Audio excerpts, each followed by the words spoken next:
రూప మత్స్యావతార వైభవాన్ని అత్యంత హృదయంగా గోచరింపజేశారు. ఆ విధంగానే దశావతారములలో రెండవదైన కూర్మావతార విశేషాలు వివరిస్తాను. దేవతలకు అమృతపానం చేసి చిరంజీవులుగా ఉండిపోవాలన్న కోరిక కలిగింది.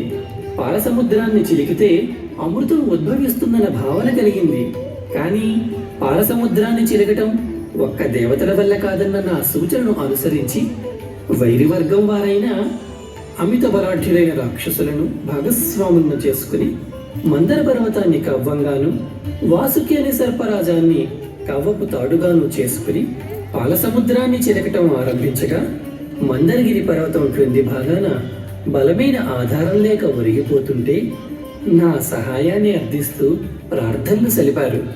దయాసముద్రులు భక్తవత్సలులు అయిన తాము కూర్మావతారం ఎత్తి మందరగిరి పర్వతాన్ని తమ వీపుపై నిలుపుకొని అమృత సృష్టికి ఆలంబనగా నిలిచారు.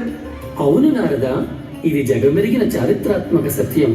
సత్పురుష, మత్స్యావతార సమయంలో అంటే రాక్షసులచే దొంగలించబడ్డ వేదాలను వారి ఆధీనంలో నుంచి తీసుకురావటానికి తాము స్వయంగా వెళ్ళవలసి వచ్చింది.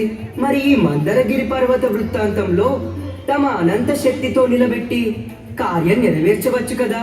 నారద, ప్రతి అంశంలోనూ భగవంతుడు తన దివ్యత్వాన్ని లోకానికి ప్రస్ఫుటం చేయాలి. ప్రజలను సమ్మోహితులను చేసి దరిచేర్చుకోవాలి. సత్ప్రవర్తనాపరులుగా తీర్చిదిద్దాలి.